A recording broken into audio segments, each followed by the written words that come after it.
Again, real quick. All right. Good morning, everyone. Benjamin Horowitz, FEI, Long Island Chapter President. Welcome, everyone, to this call today. We are honored to have two special guests today, Ira and Chris from Zone Capital. They are a leading hedge consulting firm. They have executed over 1.5 billion in transactions. They're experts in the SPACs market, direct listing, and IPOs. So thank you guys for being on this call today. Really appreciate it. I'm going to kick it on over to Ira, and thank you again.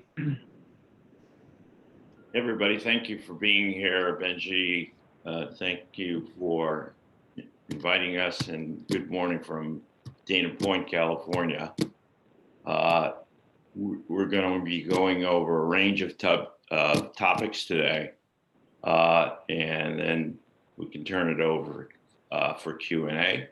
My personal background is Drexel Burnham before founding Zone Capital, and have been in the consulting space, taking companies public and bringing them to market for over 25 years. Zone Capital has been mentioned, has represented in excess of $1.5 billion of corporate capital to market, corporate valuation to the public markets. So our strength is in tech and in basic materials, and we help these companies grow through M&A and help them get from bulletin board, which is an illiquid exchange, to the NASDAQ or the NYSE, and have a colleague in DC that has a broker-dealer that we work closely with and have for 20 years. So we've had exits in the enterprise software solution space, where we had a company called Epicor, which was the #1 traded company in Orange County in Los Angeles. That was taken back private by KKR at $850 million. We took public through an alternative financing, a company called Amedisys, which is now an $8.7 billion company. It was the first in-home healthcare company out of Baton Rouge, Louisiana, and worked with Orco Silver and helped them get sold for $383 million to a New York Stock Exchange company called Quarterly Owned Mines. So that would be a team of myself, Jay Wright for 20 years, and Chris has recently joined the team to build a New York ecosystem. That's a short summary there. This is a list of members of the internal team of Zone. I just went over my background. Chris has got an extensive background, was in the roadshow business, understands private and public equity very well. To his right is Jim Freed, who, like you, has been a CFO of two major Fortune 500 companies, Pirelli and Timex. Ian Stewart does all of our, above him, does all of our compliance work. Keith Sazer it has a very strong background. It's in cybersecurity, where he's putting most of his time and effort now. He has an extensive brokerage background, founded also Addison Churchill, which was a Forex company. To his left is Leo Matias, who works for us in London and brings us companies to dual list on the NASDAQ. So our target companies are from 50 to 100 million in revenue. Will we work under those levels? Yes, but it is a lot easier to merge companies when you have a platform that's at a stable level. Because remember, we're marching these companies to the NYSE, and so it helps if most of the qualifications are already met.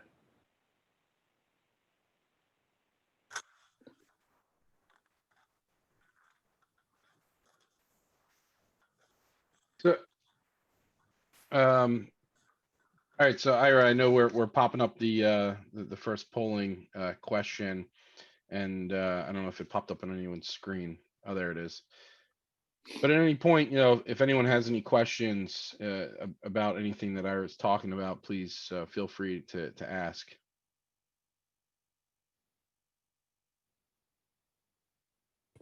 So I'll be the first to say that the SPAC market, the whole term about SPAC, I know has been around for a while, only because of conversations I've had with other professionals, but I really didn't even know that existed until recent times when it seems to be blowing up right now. Lots of people are doing SPACs. I guess, if we could talk about just a general description of what that is and how that's beneficial to the company, that'd be great to know. That's great. Okay.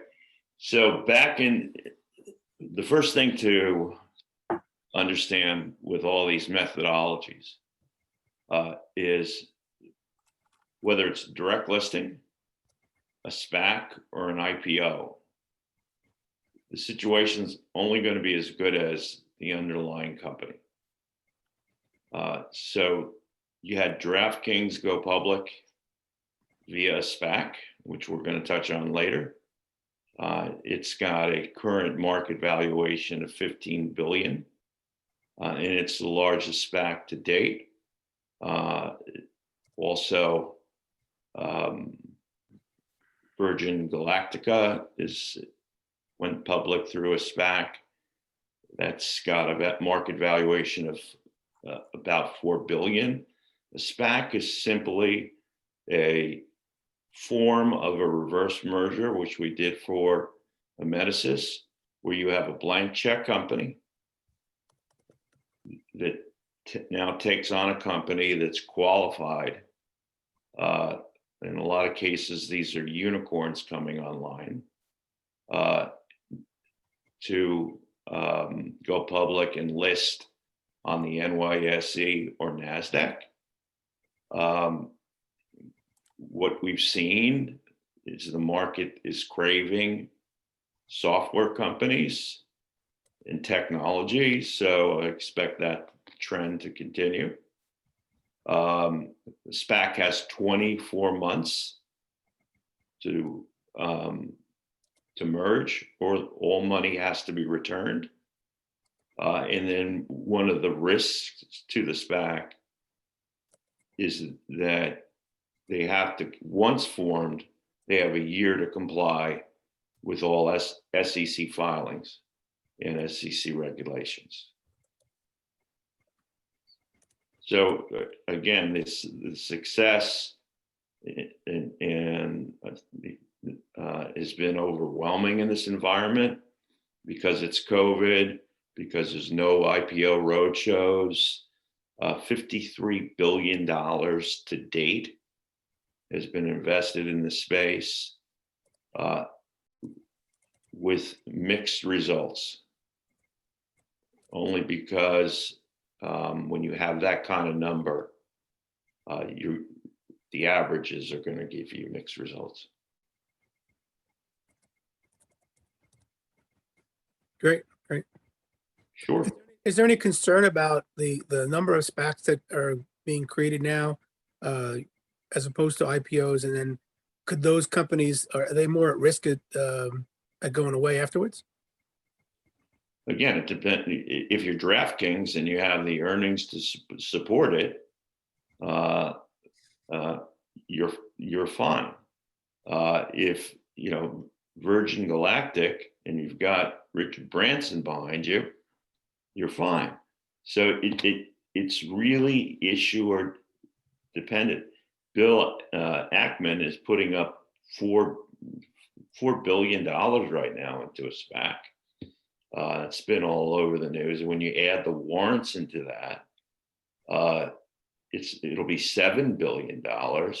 He's foregoing the percentage that would be quote unquote the promote of 20% and just investing that money directly into the company that he chooses, which is a first.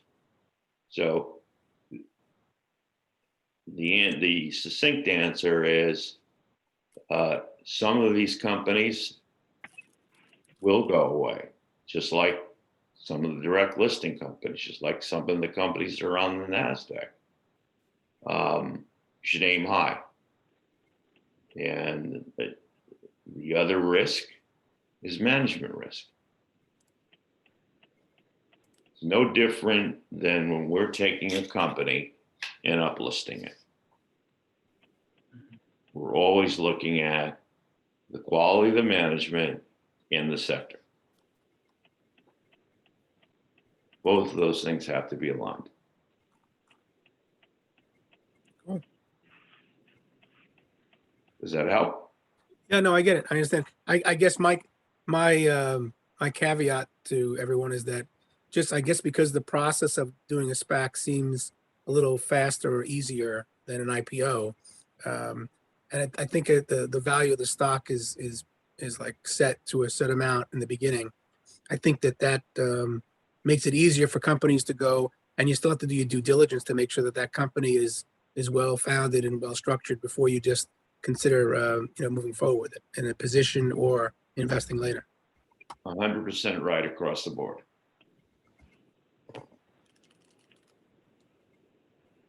Great. We're going to go to the next slide. Can we blow this up a little bit? Okay, so direct listings also have been a quicker way to go to market with less dilution. The costs are much lower than SPACs and IPOs. Spotify would be a very good example of a direct listing. Spotify has a $46 billion market cap right now. And we'll get into it later, but Asana and Planeteer also recently in late September came public through direct listings. There's no lockup period. You have to have a very strong brand because the money has to be raised in advance. So it's different than an IPO in that sense. These companies have done very well because there's less dilution.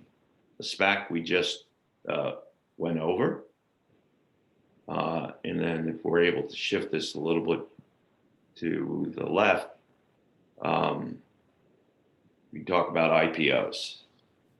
IPOs have been difficult in COVID because there's no road shows. They require an intermediary. So it's, if you noticed yesterday, the Ant Group out of China just returned, which was poised to do the largest IPO, I think, in history, just returned all their capital to their investors. That was more for regulatory issues. So there's the brokerage firm that's involved, and that increases cost. There's a lot of negotiations between the companies and the brokers. That increases time which is also cost. It is a standard format, but the biggest issue with an IPO, and again, we're going to have specifics later, is two companies, Snowflake being recent, that just came out, pricing inefficiency. So what I mean by that mathematically is Snowflake was priced at $120, and then and that's where the investors got in and out.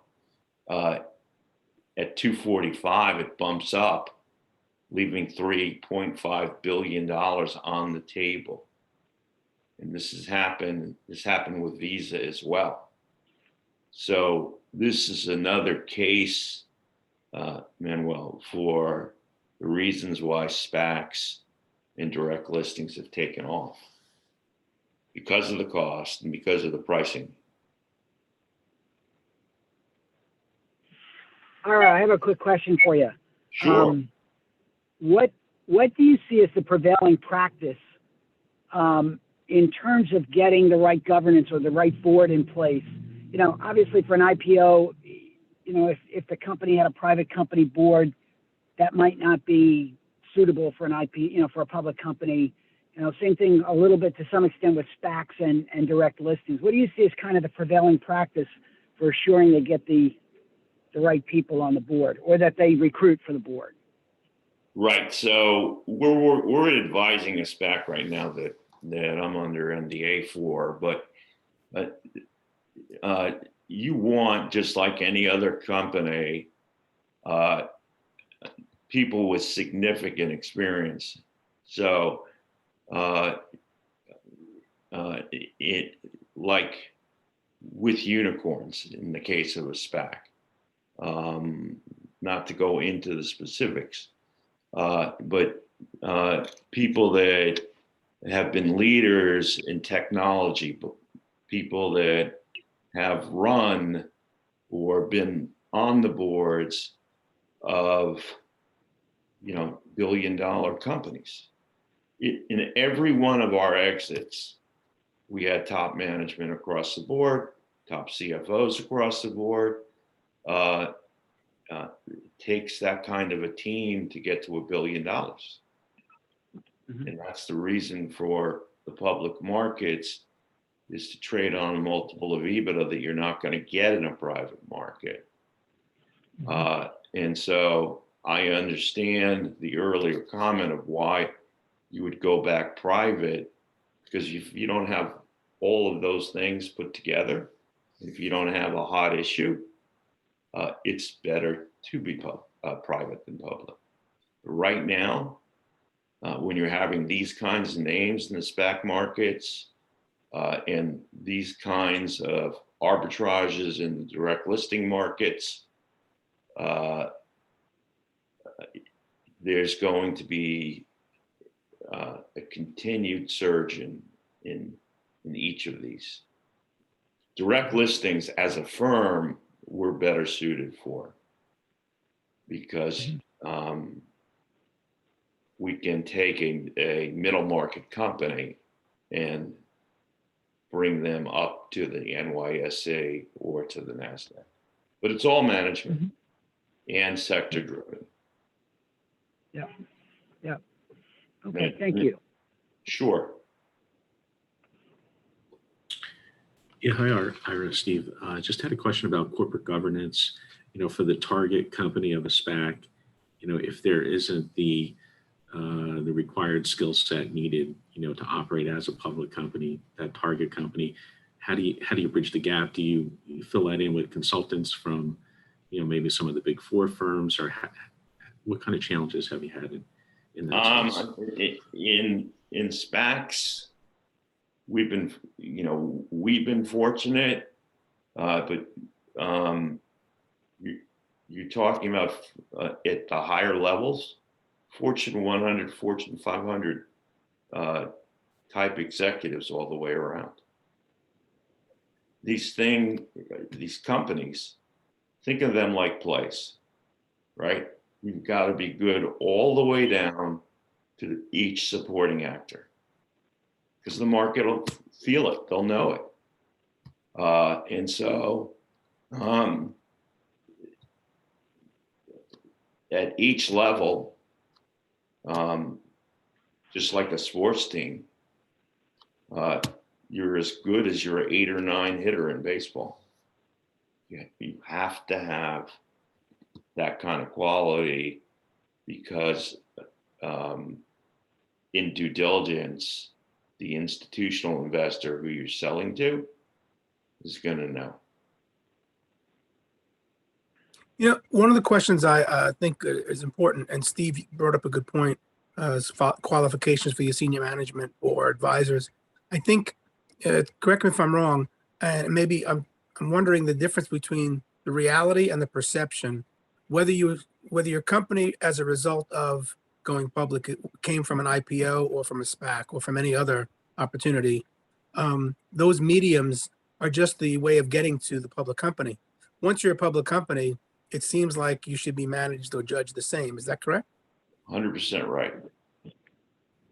You're scoring well, by the way. You're two for two. Too many webcasts. You're 2 for 2.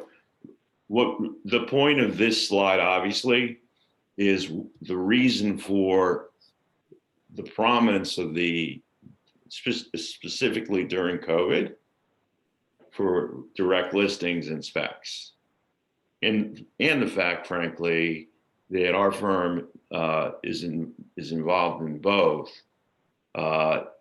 We're not going to make Goldman Sachs lose sleep at night. So if it's a bulge bracket firm and it's $1 billion IPO, we're not going to get involved there. We're going to be at $100 million and coach those companies up to the next level. And that's what's fun. Okay? Great, thank you.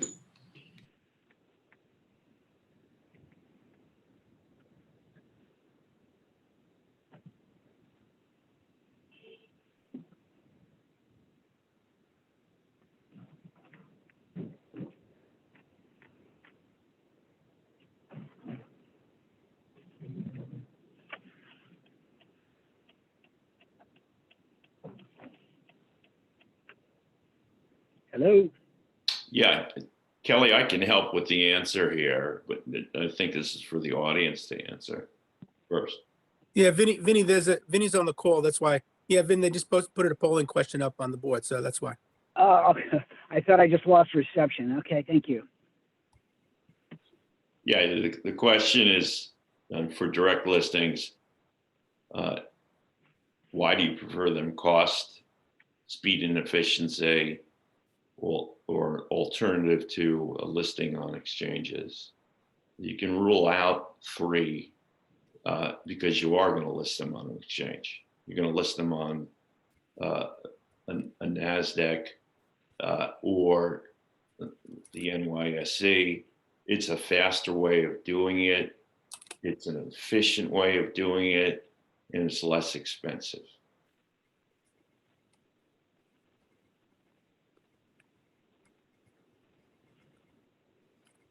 Kelly, could you put those results up again? Missed it.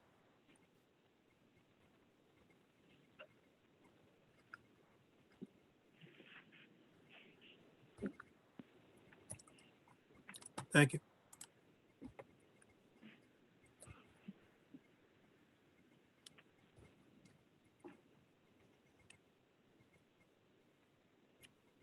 Ira, you want to move on to the next poll? Yes. So we want to go to this slide.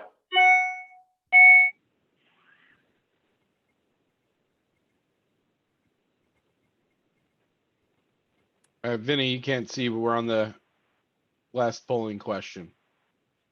That's okay. Thank you. Yeah, the question is, what is the biggest misconception about direct listings in the current market climate? The secondary institutional market for direct listings is not as strong as IPOs or SPACs. cannot compete on the market valuation the SPAC or IPO does. Again, if Spotify's at $45 billion, I would think that they can compete. The largest SPAC to date has been DraftKings, which is at $14 billion. And there hasn't been second half. There's been some IPOs, but the liquidity is definitely there. So for direct listings, so I would say that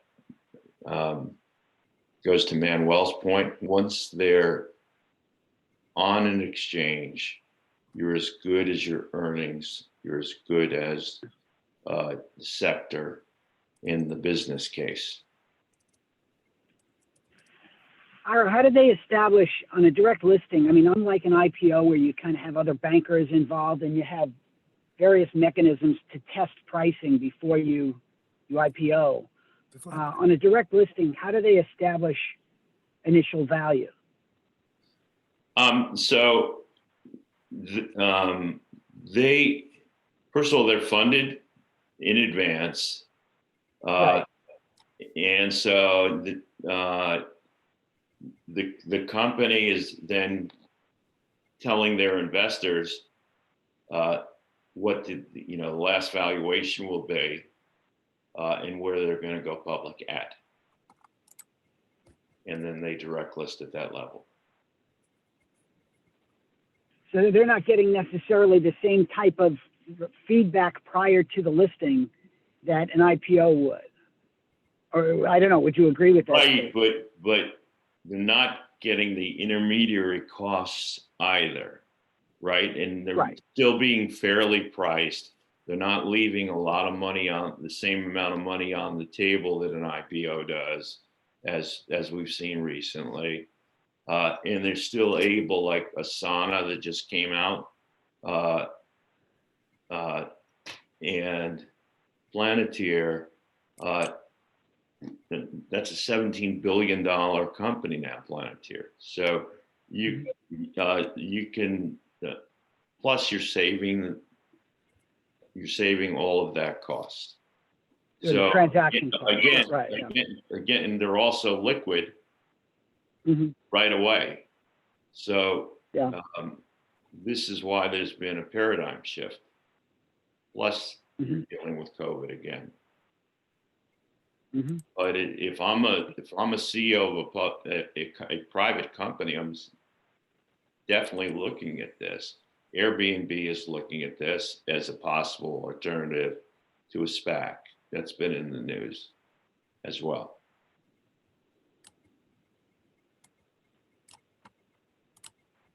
So if a company is reasonably well funded and the founders or significant shareholders are looking for some liquidity without having the typical holding periods required in an IPO, the direct listing is something that could be advantageous. That's correct. Okay. That's correct. And it doesn't stop institutions from coming in later, which was the point. It doesn't stop a Spotify from hitting $46 billion. Right. Okay.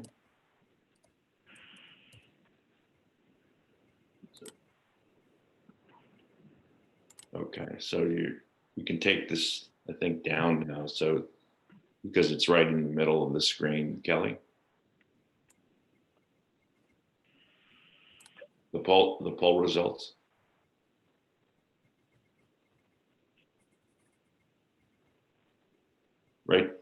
Right here. Oh, I can close it on my end, I guess. Yeah, I think it's on your side, Eric. We don't. I got it. Okay, so this is where we have already touched on direct listings, which They've been very successful. These all came out recently. Planeteer, these are all software companies.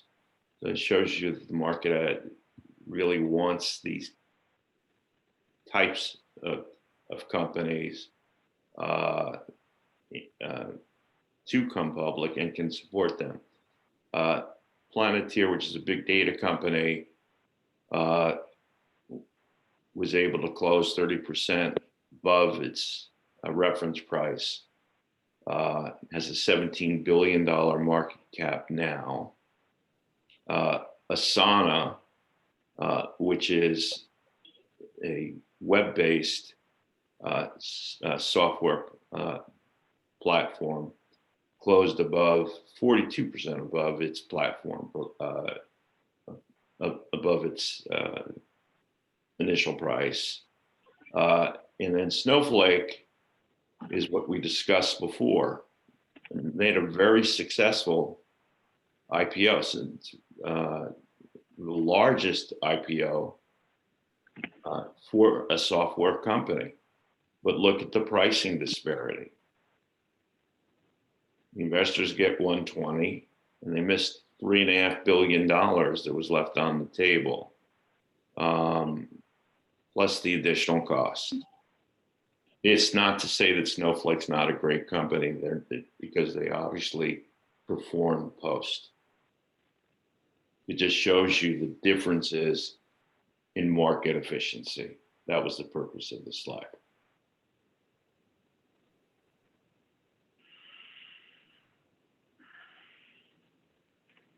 Do you want me to move on to the next one? Sure.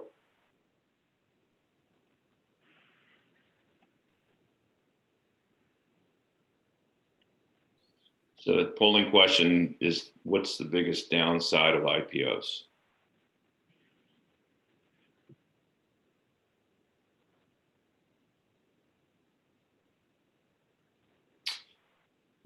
A would be dilution and price inefficiencies. Would be B. Dilution is coming from the fact that institutions are raising capital. So that dilutes the shareholders. And we went over the pricing inefficiencies.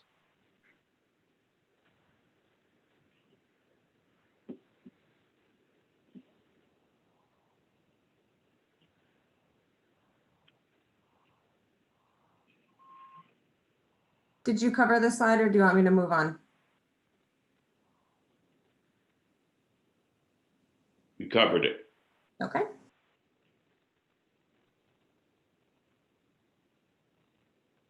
Okay, this is an example again of what Spotify did in specific in terms of their fees. They went public through a direct listing. They paid $35 million in advisory fees. High profile brand. Low volatility in comparison to most large techs. And then you have Snapchat, which went public through an IPO, $24 billion market cap, and $85 million in underwriting fees. Yeah, so at some point it catches up, as Manny was saying, but that's a lot of money. In terms of that disparity. And then if you look at these numbers, you see the pricing inefficiencies again. It's interesting, and I don't know if it's relevant to how they went public or not, but Spotify, I think it closed at $239 at that pricing, and Snapchat closed at $41.99. Is the pricing just based on what the market? I think this goes to what Vinny was saying. Is it still subject to the same what the market will bear kind of stock pricing, or is it more or less arbitrary and then see how the market responds on a It's what the market will bear. I mean, nobody knows uh, where they're going to end up. There was a strong feeling that a snowflake on an IPO was going to do well. Spotify and had a great brand, and Snap, even though it has this disparity now, just hit $60 a share. So that it goes to where, when you look at public companies, you have to look over the long term. When you invest over the long term. Who is the management? What is the market opportunity? And so what we're seeing in COVID is that a Snap will do very, very well because social media is doing very well in COVID.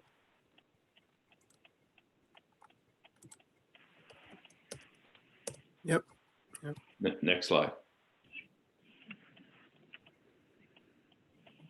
Okay, so we talked about SPACs. You know, we touched on the fact that DraftKings today has a market value of close to $15 billion.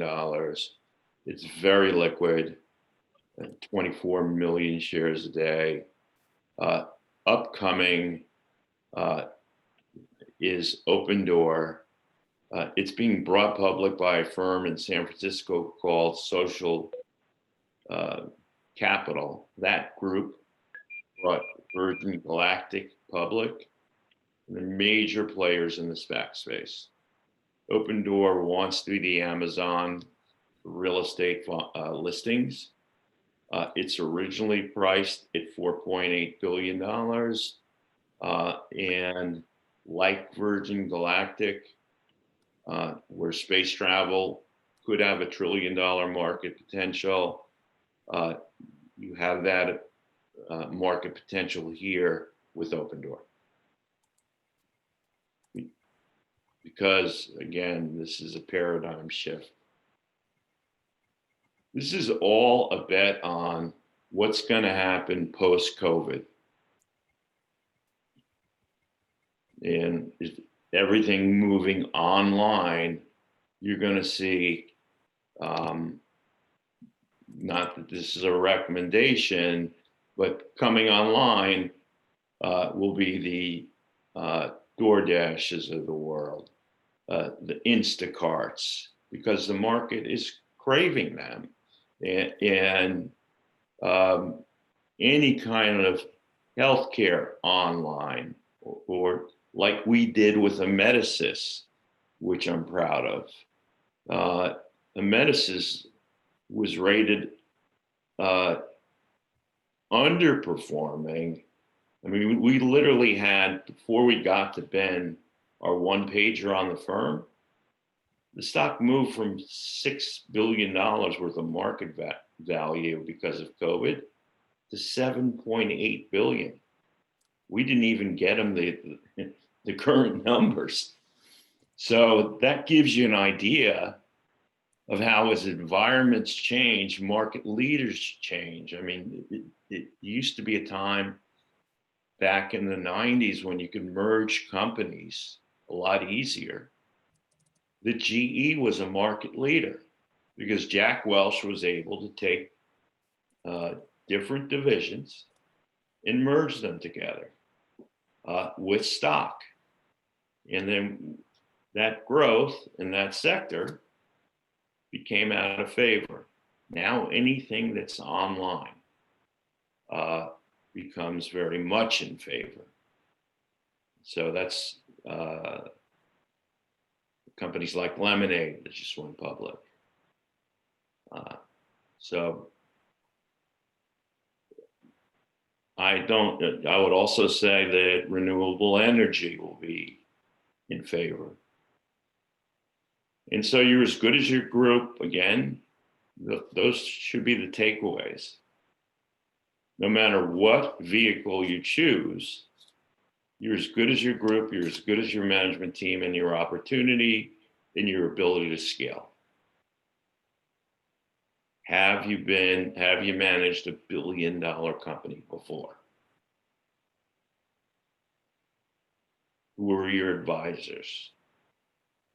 So we stay in our lane. We know where we can get started, and we know where we can go to because we've been there before. And we're fortunate to do an awful lot of homework before taking on an Amedesis, which is part luck. We were there in the beginning, but they created a great business model, as did Epicor. And the team at Orco Silver had the top geologists, and they had all the connections, made our job as a consulting firm very easy. And that's what you want. Next slide. So I think this is something that we went over before. We'll advise on debt and equity, uplistings. We will consult with the company's management on how to get to the next level. A lot of our business comes from repeat clients. Obviously, if we work with a broker dealer, there's a Chinese wall. So we're not taking success fees. We're taking pure consulting fees to help these companies. I'm proud of the fact that most of the business, I would say 60% is repeat business. And we want to go where the wind is at our back. So I would say this group here, renewable energy, is going to be in favor because that's where the markets are headed. If somebody that comes out that's a presidential candidate and says, I'm going to look to put $2 trillion into the renewable energy sector, you should listen. Because even if he falls half short of that, it tells you the markets are listening. Manufacturing, very simple for institutions to understand. FinTech, we're already involved. And technology is always going to be where the markets are going, as we talked about on previous slides.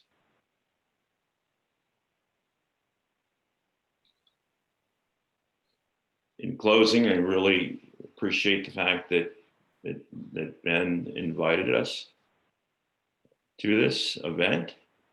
I can tell you that also our firm is not looking to take on 8 or 10 projects at once. I think that's why we've done well. We want to build 3 or 4 companies, and that works very well for us. So you have the names and emails of Christopher Hunt, who did a yeoman job putting this together, and he's in New York. And I am a Long Islander. I'm from Roslyn Estates, but I'm in Southern California now. I get to New York quite a bit, and would like to thank Ben and the whole group for listening to the presentation. Yeah, definitely wanted to thank you, and Chris, I want to thank you as well for putting the presentation together and coming on to speak to this group. We have a couple minutes left, so I'll just put it out to the group. If anyone has any questions, please feel free to ask. We're going to share this deck and the contact information with everyone that's on here. So I'll open it up for a couple minutes if anyone has any questions.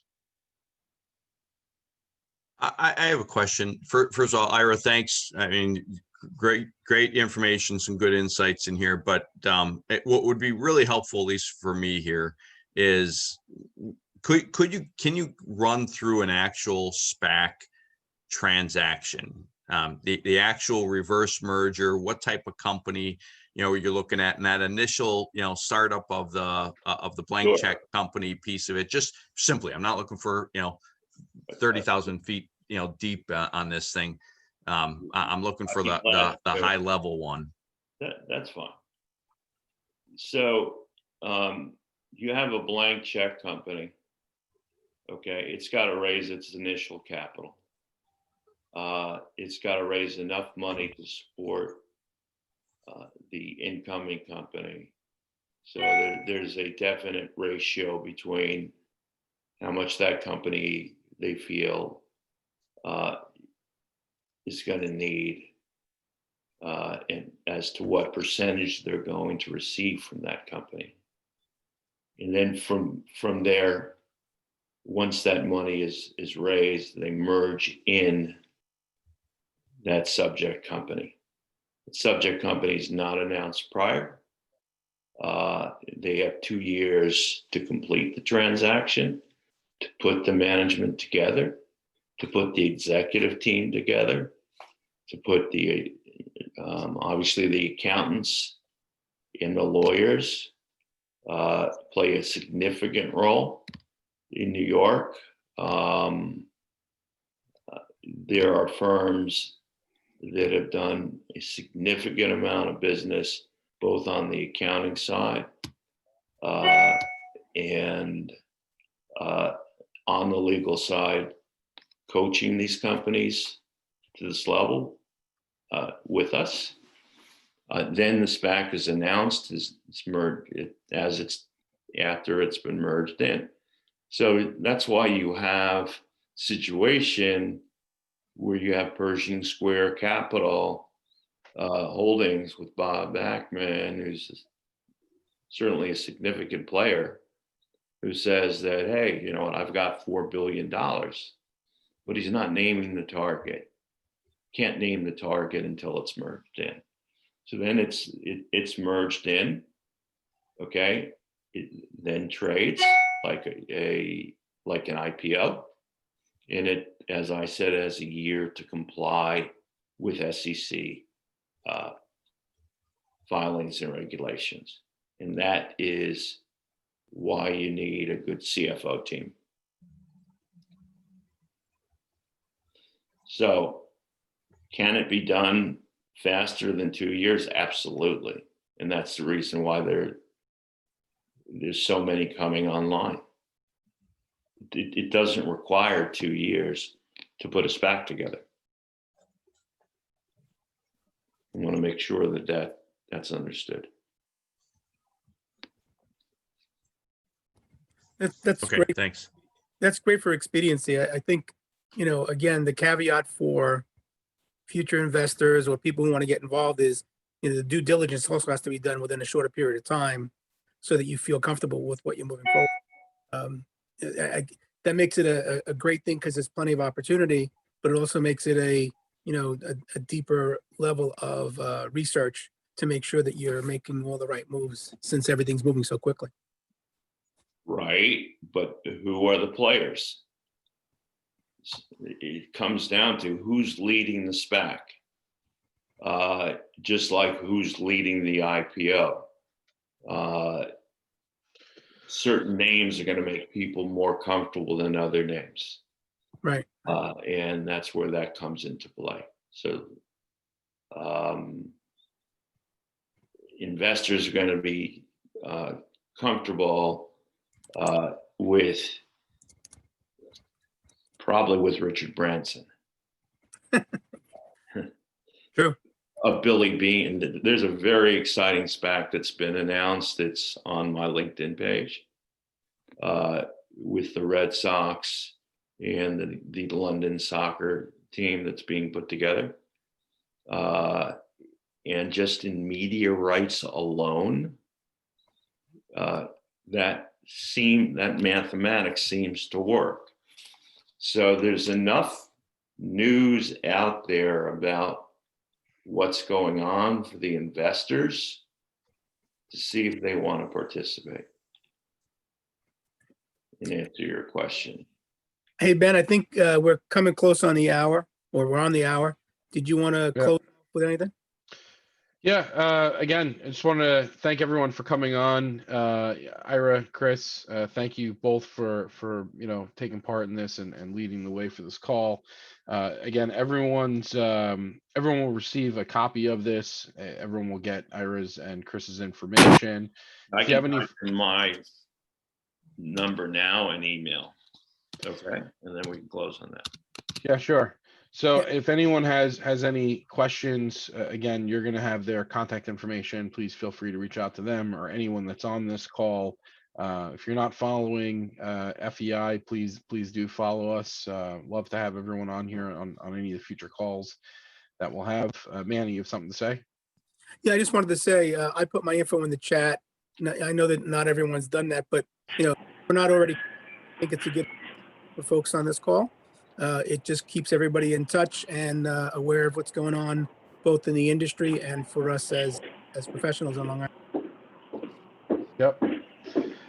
Yeah, I put my phone number in there in case anyone needs to reach out to me as well. Has any questions on FEI. Again, thank you everyone. Thank you for being on, and I hope you all enjoy the rest of the day. Thanks, everybody. Thank Have a good you. day. Thank Bye-bye. you. Nice to Take meet care. everyone. Bye-bye. Bye-bye. Have a good Bye. day. Thanks, everybody. Thank you. Bye. Ira. Thank you.